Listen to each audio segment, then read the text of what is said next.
Welcome, everyone, to Bring Out the Talent. My name is Maria Melfa, and I am the CEO and president of the Training Associates. Hi, everyone. It's Jocelyn Allen. I'm a talent recruitment manager here at TTA, and we're excited to bring you something a little bit different today. We have a celebrity guest joining us today who is an Emmy-nominated and award-winning producer and co-founder and CEO of Muddhouse Media, Kris Myer. Kris is a producer who has worked for the past 20 years with the comedy duo the Farrelly Brothers under the production banner Conundrum Entertainment. He has worked as a creative executive, production executive, and producer on blockbuster hits such as There's Something About Mary, Me, Myself, and Irene, Shallow Hal, Fever Pitch, and Dumb and Dumber 2. Kris received an Emmy nomination for the ESPN film The Lost Son of Havana. Under his own banner, Black Eagle, Kris's most recent movies, The Do-Over starring Adam Sandler, was released on Netflix, and Super Troopers 2 was released in movie theaters nationwide. Kris's tenacity, passion, and humility are key to his continued success, and we're excited to learn more about him today. We're so excited to have you, Kris. Thanks for having me. So, Kris, you are a man of many talents. We are interested in learning more about Kris and the origins of Kris Myer. Wow. Jesus. That's quite an introduction. Thank you, Maria. We probably don't have. We're going to ask. We probably don't have enough time for that, but I guess, Kris, so was film producing something that you always wanted to do growing up? No, I had no idea that you could make a living in the film business. My whole family is firefighters and cops. And, I was the first kid in the family to go to college. In doing so, you have this broad stroke and you get to see a wide variety of and diverse group of people and spaces and things like that. And I was going to go to law school. I was tempting to go to law school. I was thinking about becoming a firefighter like my dad. And I have 3 uncles and 3 cousins on the job. And, in the early 90s, the job market was not good. And 5 out of 6 of my roommates in college are attorneys. And I realized, 2 of them had pretty good opportunities right out of the gate. And the other guys were just like, I want to make money. And everyone starts to panic. And I said, well, I kept thinking about it. I'm like, I felt as though I was just, going to law school to go to law school. Then I thought, well, there's other ways to make money. And I used to take the train in Boston to all the independent film houses. And I used to go to the Harvard Silent Movie Festival. I never knew you could make a living at it. It was more of just, I loved going to the movies. I could sit on a Saturday afternoon and watch 3 films. And when we first get out of school, it was tough. I was floundering a little bit. And my mom said, you love movies. Why don't you try to get in the movie business? And I said, well, how do you do that, Mom? And I called the Mass Film Office and I worked on a BU grad film for the first 6 or 8 weeks. And then from there, they invited me back. I worked for about a year and a half in the film space in Boston, and then realized if I really want to go for it, I need to make a big move. And I tell a lot of the kids today, I call it the big move. If you're moving east to west, it's one of the earliest and probably biggest decisions in your life to move 3,000 miles from everything you know and love for an if. And it's a big if. And we threw caution to the wind and went out there with almost no money and no network. And, I was young and dumb and gullible and naive. And luckily, after about 5 years in the trenches, I finally got a break with the Farrelly Brothers and went on an incredible ride with them. As their stars rose, mine did as well. That's excellent. And that's wonderful that your mother encouraged you. You always hear stories of when people become very successful. That's usually part of the story, that their parents told them they could do anything that they wanted when they grow up. I still owe my life to Ruth. Yes, so. Absolutely. And she'll love to hear her name. The real MVP is Ruth. So did you have the buy-in from all of your family members, or do they think you were crazy? It's interesting because I jokingly say my dad said, Jesus Christ, what are you doing? What about law school? Not going, Dad. Yes. And I think he was encouraging back in the day, but I don't know. I mean, he was very skeptical. I mean, no one has ever ventured out, if you would, and stepped outside the box. When you look back, I asked my dad if he thought I'd stick it out as long as I did. And he said I thought I'd give it about a year and then I'd come home. But I was stubborn and steadfast in my drive, if you would, which is good or bad. Luckily, again, as the Farrelly Brothers' careers took off, I was lucky enough that they took me with them for the ride. That's fantastic. Well, that stubbornness and persistence obviously is what made you successful. what do you consider your first big break? Was that, in Boston, or when you met the Farrelly Brothers? My first taste of it was when just getting my feet wet and being green, in Boston. But my big break came with the Farrelly Brothers. And I jokingly say, when I talk to a lot of the kids today, I now use Malcolm Butler as a crude example that I won the Super Bowl of movies that year with Something About Mary. And I caught that pass, coming out of a little JUCO college in the middle of nowhere, Mississippi, and won the Super Bowl of films. And that was an incredible year in 1998 for Massachusetts filmmakers in general. There's Something About Mary came out, Good Will Hunting came out, and LA Confidential. Wow. 3 of the biggest box office smashes and critically acclaimed films of that year. It's pretty cool. Yeah, I didn't realize that. I actually forgot about LA Confidential. I have to watch that again. Ryan Helgeland, it's been many years. Massachusetts native. Everyone's gone on, obviously, to have incredible careers in Hollywood. Excellent. So how did you meet the Farrelly Brothers? That was very romantic and sexy. I can't wait to hear about this. Yeah.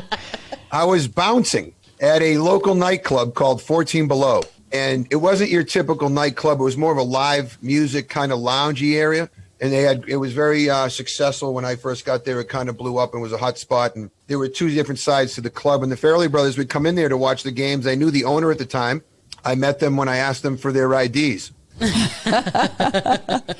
So and anybody with a Massachusetts license back then would get in for free. Wow. That's fantastic. And I said, "Oh, you're from Massachusetts." And then, of course, we hit it off and started talking and became, acquaintances. They're 13, 14 years older than I, and their careers were just about to pop and had already really popped with Dumb and Dumber. And they were nice enough to call me out of the blue one day when I was getting close to packing it in. Wow. See, that's amazing. Serendipity. You hear it all the time where it's always the moment before you're ready to completely throw in the towel. That's when it happens, right? Yeah. You hear that all the time, but you never know when that moment's going to come. I've intentionally given up on things when I'm not ready because I want that moment to come faster. The darkness. It doesn't work that way, Yes. though, but, I'm like, okay, I guess I'll try again. It's not that time. It's funny because this was all pre-cell, and Yeah. pre-internet. Right. And I got a call. I was in my posh hole of an apartment back then, right? I got a call from Peter and Bobby Farrelly, and they said, "Kris, what are you doing?" I said, "Is that a joke?" I said, "I'm curled up in the fetal position in the closet watching the light bulb burn. I'm down 85 pounds, about to move into my truck. I told the loan guy I died. I told the credit card guy I died, and I don't know if I should pull the trigger or hurl myself off the building." They said, "Is it that bad?" I'm like, "It's not that good." And then they said, "Do you want to come work with us?" I said, "I'm in. Wow. I have my flip-flops, my shorts, and a T-shirt. Let's go." Fantastic. I started as their assistant. And then over the course of the years, we got promoted and moved up the ladder, and they gave us, more responsibility, et cetera. And then here we are. We still work together. We work independent of each other, but we're still partners on certain projects. Can you tell us a little bit more about your first movie experience? I'm curious about how different it is between then and now. Ooh, good. That's a good question. You're welcome. I have no idea what I was doing, right? No idea. Nobody really taught me what an assistant did or was supposed to do. I mean, every day was eye-opening. The other thing is I grew up when I moved to Los Angeles. I had to learn to be independent. But when we were on the movie, I didn't know I was available 24 hours a day. No one told me I was. And then I learned quick that my phone is to be kept on 24/7. And I'm going to answer the bell every hour of every day until told otherwise. So I'm sure you have so many crazy stories. Yes, they're not boring, Maria. Yes. And again, once we sit around the campfire one day, we'll all have our stories to tell. Yes. And it's a lot of fun. It's been an incredible journey. So you can't tell us who the most high maintenance actor is that you worked with? Or the best late best night one. phone call you've gotten? The best late night phone call, one of the best guys I've worked with is Bill Murray. Oh, my Amazing. God. I mean, he's just a legend, a veteran. Yeah. There's a lot of stories around him and his process and how to get in touch with him and this and that. But he's always been a gentleman to me and very respectful to everyone. And there's only been 2 or 3 actors that actually come to you at the end of a movie and take you aside or even take you to dinner with 20 people and come around the table and spend 15 minutes with you saying, "Thank you for doing X, Y, and Z for me while I was here." And he's one of those guys. I read stories several years ago at this point about him, crashing people's weddings and stuff like that. Like he just shows up and gets pictures taken. Again, one of those things. I had about 17 weddings in different areas just see if Bill Murray would show up at one of them. Didn't go as planned. But He still might, though. He is notorious for making cameo appearances in life in general. That's in awesome. Life in general. That's I just didn't the realize coolest that. thing. The coolest thing. Excellent. So, Kris, I'm not sure if you want to talk about this, but I know when you and I spoke, you said that you had a lot of fun filming Something About Mary, and especially working with Cameron Diaz. You mentioned how she was just such a sweet and wonderful woman. Want to share any stories about her? Yeah, and I was new. You know, when you're a rookie or a PA assistant and have one of the entry level positions, a lot of times on film sets you might never even know or interact with the C-suite, if you would, right? The director, the producers, the actors, etc. And you might not even be in and around the movie a lot. They might be having you do errands and this and that. And Cameron had just, I believe, exploded on the scene with The Mask and Jim Carrey, and she's from Long Beach. She's from a blue collar working class family. She actually went to high school with Snoop Dogg and Willie McGinnis. Oh, wow. Yes. She was just a joy to work with. She probably won't remember me. It's been 20 plus years. But my brief moment in 3 or 4 months with her and beyond that, she was just down to earth and just respectful to everybody in and around her. You mentioned that you had a friend, part of your crew, that was in love with her. And you told Cameron, and she ended up just kind of... Yeah, she I said, would you go say hello to him for me? And she said, oh, yeah, what's his name? And she ran out of her trailer, and he was talking to a few people, and she just basically jumped on his back like a piggyback ride. That's awesome. That And is it was awesome. torrential downpour. Oh, and she gosh. asked him his name, and he paused, and I'm like, are you having difficulty with your name? and he also said, oh, it's a beautiful day, huh? And she looked at me, and I said, it's torrential downpour. and he just got all tongue-tied and twisted, and she was very nice to him. And that's a memory he'll have forever, And actually, fantastic. I use it I throw it out at him all the time with his family and everything, that he got a little goofy around her. Oh, man. Every time it rained, I would be like, it's a nice day, isn't it? Every time. Yes. Never living that down. Oh, that's very funny. So I love the dog scene in that movie, too. So what did you use, a stuffed dog when you got thrown out of the window? Yeah, with Matt Dillon and Magda. Yes. Yeah. They have a prop dog. Yes. Yeah, they have multiple prop dogs just in case you drop them. I was going to say something. He gets a mustard stain on him during lunch. There's always 5 or 6 different props that you have just in case something goes wrong. That's hysterical. So when you are using animals in movies, is there a place to go that have these Hollywood actor dogs? Yeah, yes. It's like there are reality multiple, TV shows about it now. Okay. Animal trainers, if you would. Animals are obviously they're animals, so they're very unpredictable. Yes. And when you're working with them, you have to be very specific with the scene and who's in and around. And, it's easier with dogs because they're more trainable than a lion, right? A lion or a grizzly bear. When we did Super Troopers 2, we had, one of the other producers, I forget his name, but it's like Big Ben. This bear was the size of its trailer. Oh, my gosh. And I looked in and I could barely see him because he was the trailer. massive animal, right? And they have this little electric wire around the trailer. And I said, I don't think that's going to hold him back if he gets a little angry. So as we're walking by, he lifted his head. When there's anything that could be risky or dangerous on set, whether it's flammable or an animal or anything like that, we have a safety call. And everybody within the company comes, and the AD and the safety person and the animal trainer or the pyrotechnics chief will come and give a quick lesson on what we're doing. And if something will go wrong, this is, X, Y, and Z, right? But I wasn't there for the bear, chat. And as we're walking by the trailer, I was just so fascinated. He was so big and beautiful. He turned his head, which was the size of probably, the desk you're at. And I just kind of looked at him, and my fellow producer said, don't look at him. Don't look at him. And I said, oh, okay. He said, he'll take that as a threat. You know, and we don't want him to get upset. So Big Ben never got upset, thank God. We kept everybody away from him except when he needed to act and get to work.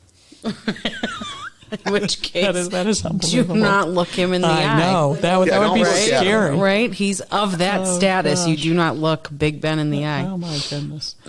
So one of the movies that you produced, Fever Pitch, that really worked out in your favor as far as the timing of the Red Sox. Oh. Yes. Right? You want to talk a little bit about that? Yes. I mean, I couldn't leave out Fever Pitch as well. I used to work there as a kid, and to come back 10 years later, standing on the field, and a friend of mine who hired me back then, who still worked there, who we hadn't stayed in touch, but said, Chris, what are you doing here? I said, oh, we're producing the movie. He said, what? He didn't know I had moved to Los Angeles and things were happening. But due to that, and due to a friend of ours, Vic, he introduced me to Louis Tiant during the making of Fever Pitch, and we hit it off. And at the end of dinner, Louis said, I want to go home before I die. And at that point, I think he was 70 years old, so I think he was sensing his own mortality. And I was driving home that night, and I said, wow, imagine if we could get him home. You know, we'd take a camera crew. So I thought about it for a couple of weeks. I didn't know Louis. Maybe he was blowing smoke or just, you know, telling us good conversation. And I called him back, and I said, hey, Lou, if I can get you home, can we bring a camera crew? And he said, yes. It took us 2 years to get to Cuba. And then we got there. It's probably one of my most proud and prized journeys and filmmaking experiences I've ever had. I've never been to a communist country until then. Cuba obviously is surrounded with, you know, romance and intrigue and all kinds of different things and folks. And going there and bringing Louis back, who became a friend after 46 years in exile. And because of that, and because of the incredible job that the entire team did, we were nominated for an Emmy. Which is fantastic. So you beat me to this part of the session. So I was originally talking about, I know that's exactly where you met Louis at Fever Pitch, and that opportunity led to this opportunity. So the Lost Son of Havana, I know you worked with ESPN on that, and it was originally premiered at the Tribeca Film Festival. And as you mentioned, that was a interest story about Louis Tiant, who was a Red Sox pitcher. And it's all about Louis wanting to get home back to Cuba. So that the movie was absolutely amazing. As you mentioned, got nominated for a Emmy. And I know my brother, Vic Melfa, was, you know, part of that because he was... I mean, he was the catalyst and instrumental. I mean, he's the reason I met Louis. Absolutely. Why it all happened. So my brother did a very small local film called Freedom Park, and Louis Tiant did a cameo there. So that's where my brother became good friends with Louis, and they became close, started golfing a lot, and Louis was telling my brother how he really wanted to do a story about his life. But he really wanted to make sure that he was able to trust the producers. That was the biggest thing. He said that I don't want anybody to change my story around. So when Vic met you, Chris, and talked to you, he knew that you had the same vision and goals to work with Louis in the way that Louis wanted to work and not change everything around. So it really was an amazing movie. I remember when it came out, we had our whole company did a field trip to one of the local movie theaters, and it was truly amazing. You know, I'm not a baseball fan, really. I apologize. I like football a little bit better.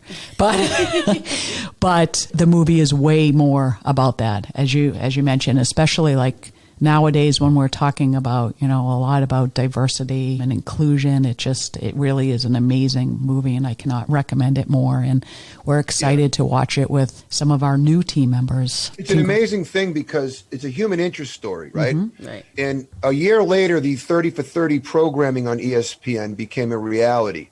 We would have been one of those first 30 for 30 programs, which John Hawk, our director, who I think is one of the best sports documentarians in the world, most of which you've seen on 30 for 30s, they're all human interest stories, you know, and I tell a lot of folks, even if you're not into sports or even baseball or anything, and this was my pitch to the Farrellys and then to ESPN down the road, was this is about a guy going home after 46 years in exile who happened to play baseball for a living.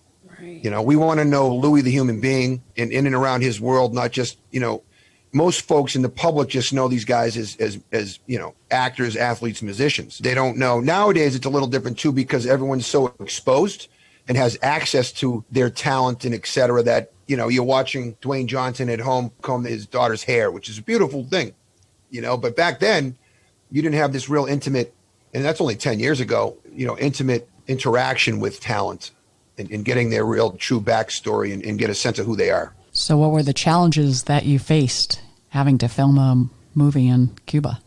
At that time, it was very challenging. Bush was in office at the time.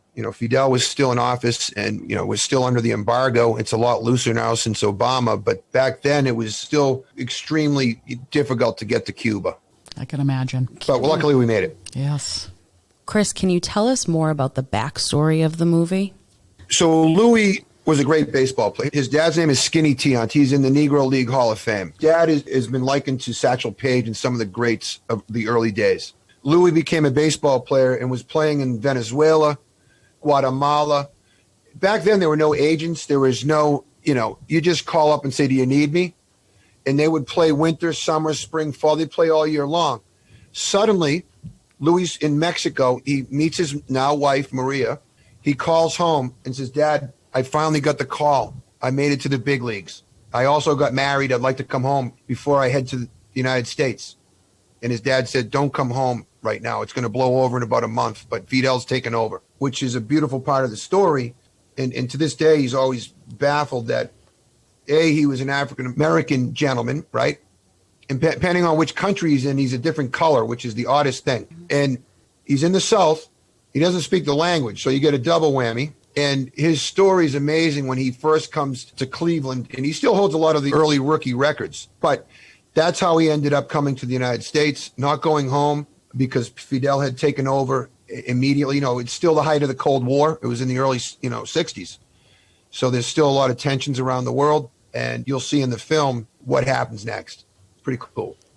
Yeah, it is. It's such an intriguing and beautiful story, and you're right, to see that unfold in the style that it is in the film is just a great perspective for the viewers to understand what he has gone through and what you were able to give to him. Yeah, it's a great father-son story. It's a great civil rights, immigration. It touches on a lot of topics that are relevant to today. Oh, yeah, absolutely. So Fever Pitch is a novel that was written by Nick Hornby, who is a very famous and well-known British author. And he wrote that for the rivalry between Man United and Arsenal. And he is such a European football freak that he moved right across the street from the stadium. So we adapted his novel to the Yankee-Red Sox rivalry. And in the end of the script, they don't win. So we were in Toronto. At the time, there was no Massachusetts tax incentive. If there had been, it was in place a year later. We would never have left, but we had to, for cost purposes, we went to Toronto and made, the rest of the movie in Toronto. And then we had to come back after they won the World Series. On the last 2 nights, what was happening was they had never resurfaced the field. That field was the same age as it was when it was laid down, 112 years ago, whatever it was. We got a run of the place the last couple nights before they rebooted the turf and the field, and it was just an incredible experience. If they went on to win it, it's something to tell you, your grandchildren. That's excellent. That we were living the movie and living the season while it was happening. Which is the coolest part of it. Absolutely. That worked certainly in your benefit. But one of the toughest things ever to do in my life as a filmmaker was to shoot during games. I bet. It's hard enough to attend them. Nobody, all of a sudden we started hearing, I don't give a shit what you're doing. All this fans around us were screaming, throwing stuff at us. Oh, yeah. They want their Red Sox to win, right? Yes. I was going to say they must have been the Yankees fans, but sorry to any of the Yankees fans, but you're saying they were Red Sox fans. Yes. And another great experience, I don't know if you remember it, but when Drew Barrymore runs across the field and drops herself out of the bleachers and runs across the field, we would try to figure out how we're going to keep 38,000 people in their seats post-game. Right. So the Farrelly Brothers, they kept announcing it over the loudspeaker. And then at the 7th inning stretch, immediately following the game, and luckily they had won. And we all had it planned that, as soon as the last ball was out, the guys would go running up to the mound and ask them to stay. And they said, this movie we're filming is about us. It's about you. It's about, New England, the Red Sox, Boston. And they gave this incredible rah-rah speech, right? And everyone's getting fired up. And, they're into it. They're still trying to figure it out. And Peter and Bobby went to walk off the mound, and Bobby turned around and sprinted right up back to the mic and said, "The Yankees suck." And the place went insane. As soon as they went insane, action, action. And they all start running. And because we did the same thing a week later. If there's a flaw in the film for whatever reason, we had to reshoot it a week later, and they were on a 3-game losing streak. We went up, did the same thing, and it was a dud. So luckily, we got it on the first take. Oh, wow. All the stars were certainly aligned for you. Yes. That's amazing. So Boston to Cali is not only a long journey, but just a different journey being on the other coast. What surprised you the most about the move that you made?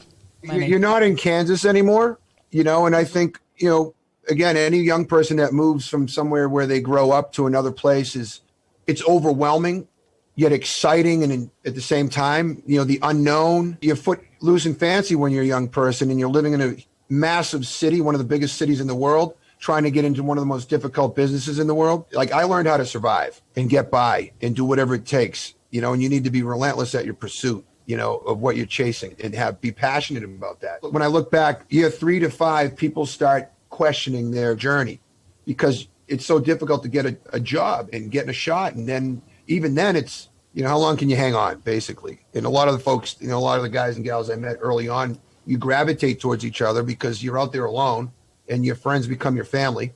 And then, when you start hitting your mid to late 20s, you got to start thinking about, oh, wow, it's either going to work or it's not. And am I going to be, I always thought as long as I gave it a true valiant effort, I'd be okay with going home and I'd still be young enough to start over.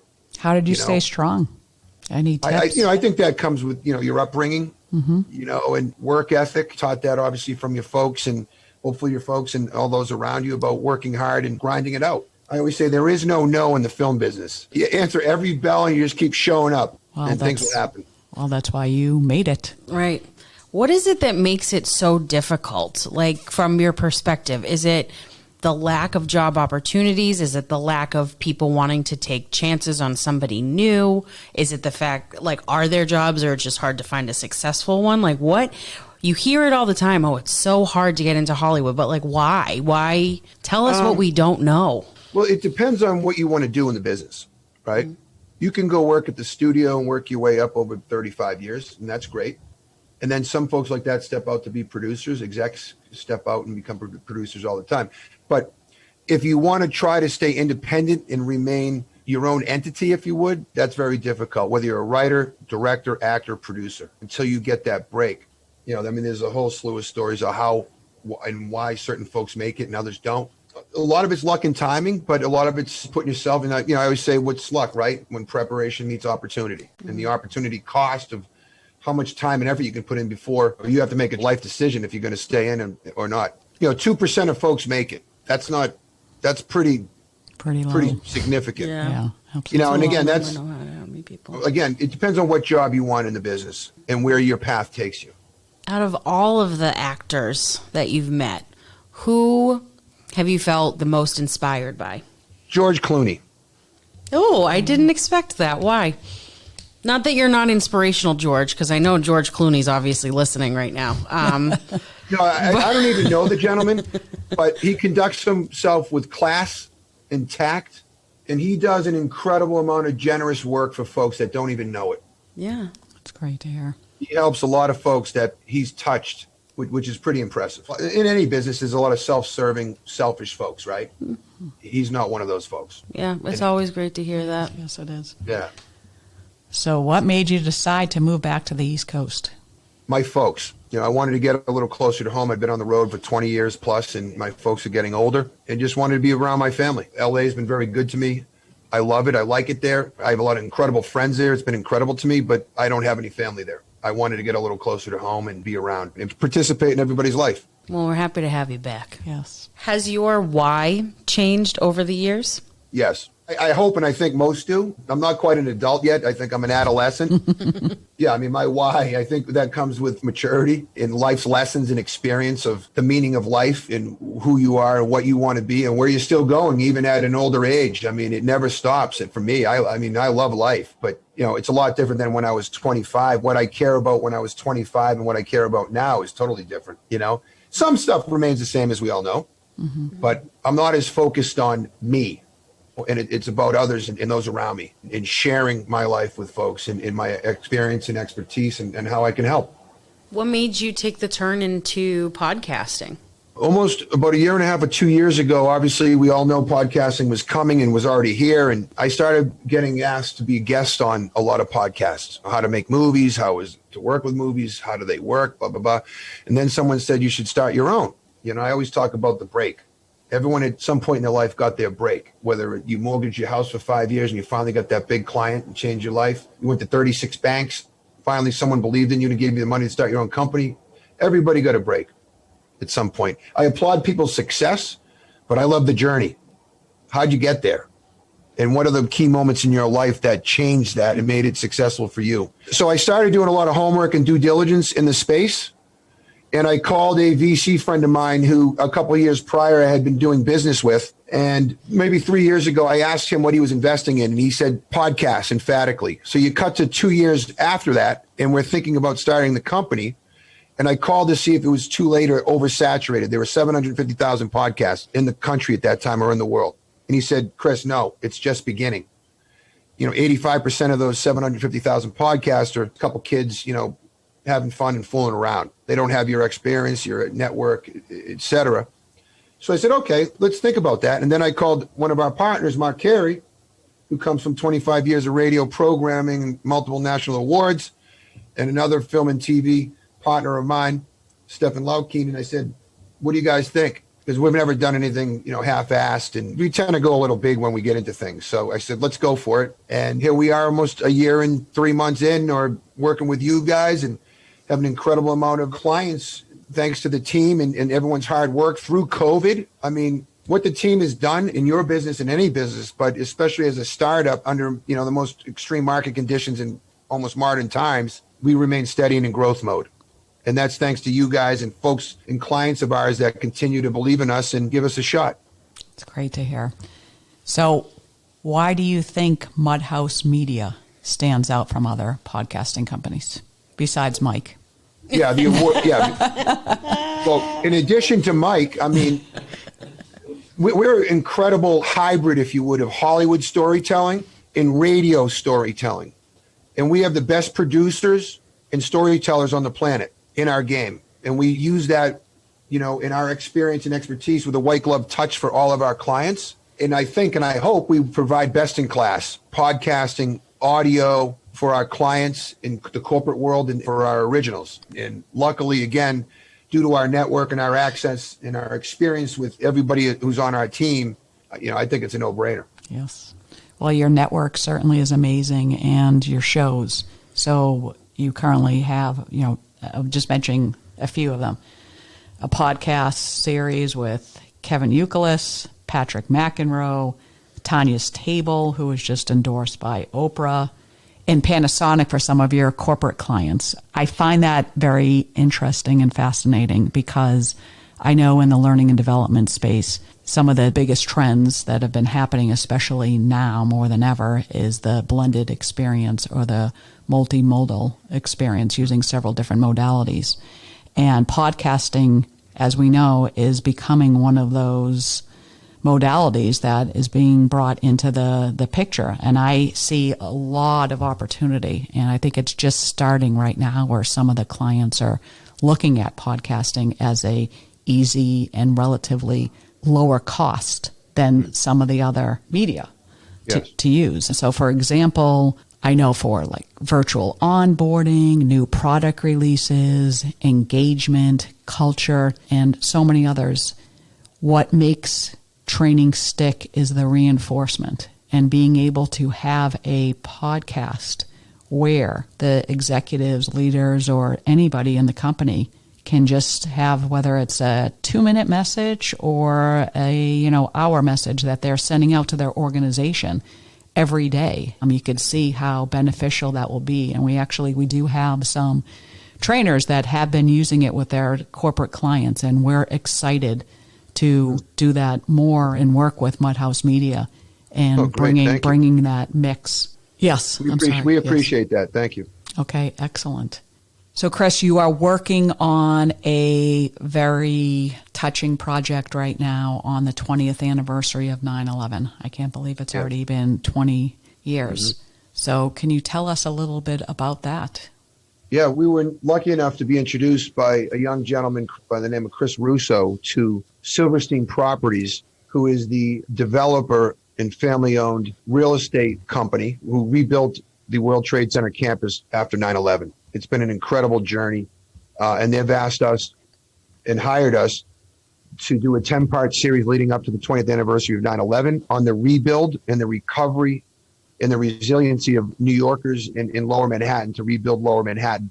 And bookended by that is the recovery and rebuild coming out of COVID for the city of New York.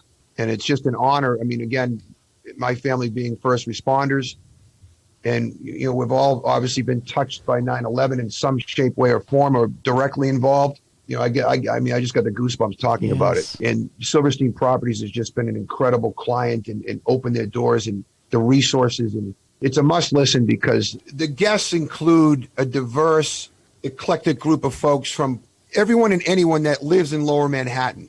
Residents, world famous architects, the engineers, construction workers, first responders, everybody. Is just to hear from these folks, you know, how they rebuilt not only the buildings, but Lower Manhattan coming out of 9/11 is just an amazing story.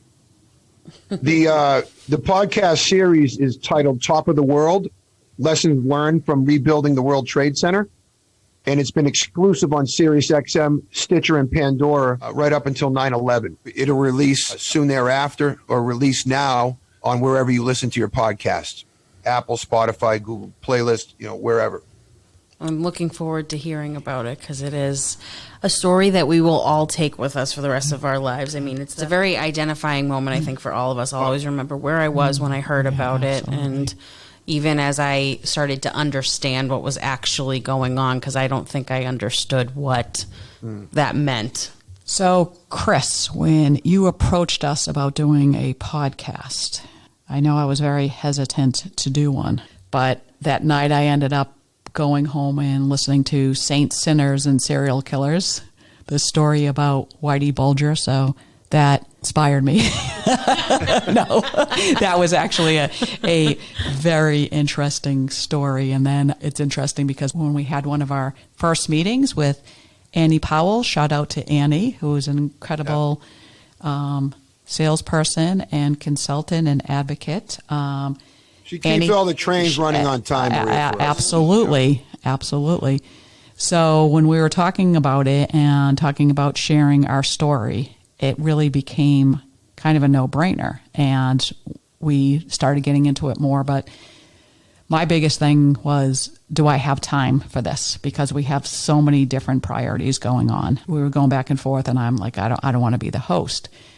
But then I had a little conversation with Lady J here, Jocelyn Allen, and actually you named her Lady J, Kris. Yeah, so thank you for that, Kris. Which is absolutely fantastic. Thank you for that and the memes going around the office. I appreciate it. So what happened is, I mean, yeah, yes. A good DJ. I mean, it's regal. It is absolutely regal. So so Jocelyn's like, hey, I listen to a lot of podcasts, so I asked her to join one of the meetings and just to get some of her thoughts and ideas. And afterwards, Jocelyn's like, hey, I'd love to be part of that. I'm like, really? She said, yes. So she kind of left my office, and then I called her back in. I said, do you want to be my co-host? You know, because I knew she would do a fantastic job. And she said, absolutely. So here we are. So thank you, Annie. You know, when we first met with you guys, you know, we met Jocelyn.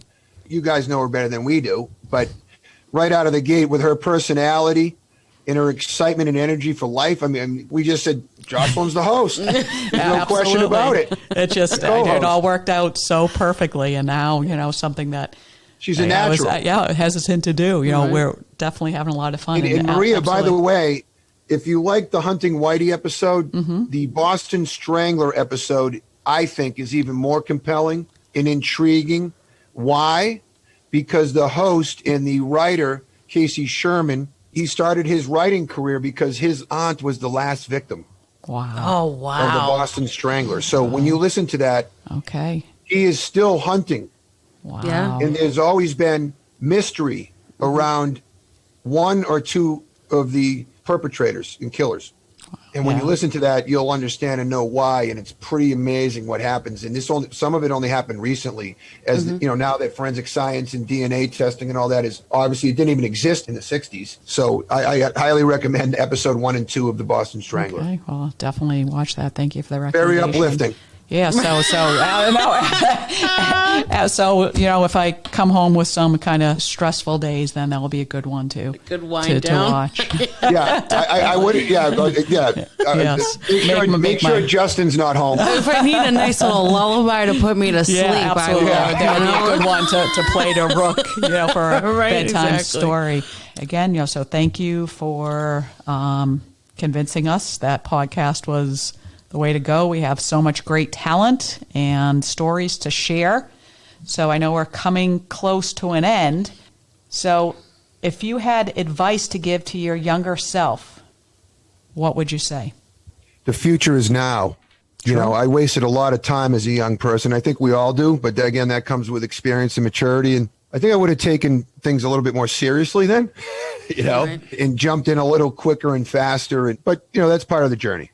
And thank you, by the way, to TTA and you, Maria, and Jocelyn, and the entire team to giving us, your business, helping tell your story and getting your message out to the learning and development world. It's been educational for me to learn what you guys do and do well. And you're thinking outside the box, right?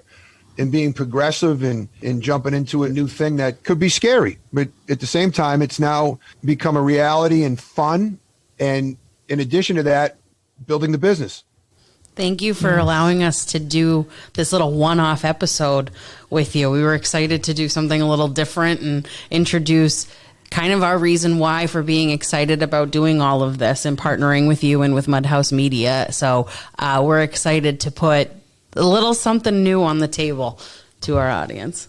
In closing, Kris, what advice could you give to our listeners who are curious about getting into film producing or podcasting even? I'd say just go for it. A lot of folks think about it, but they never act. You can go to all the schooling you want, right? But unless you go out and do it, you're never going to know. So I say just go out and make a movie, write a script, write a novel. As difficult as it may seem, just go do it. Right and that's on. it. I mean, and be relentless about your passion of doing it, especially as a young person, and just stick with it. It won't be an easy ride, but it gets easier, as does life, hopefully, as the years go by. Or you just learn how to deal with it a little bit better, exactly. Right? You know how to get up quicker. Yeah, you learn how to bob and weave. Very Well, cool. Thank you so much, Kris. This has been a lot of fun. Had a great time and learning more about you and your background. Mm-hmm. And thank you, Maria. Yeah, for being part of our journey, Kris. It's been awesome.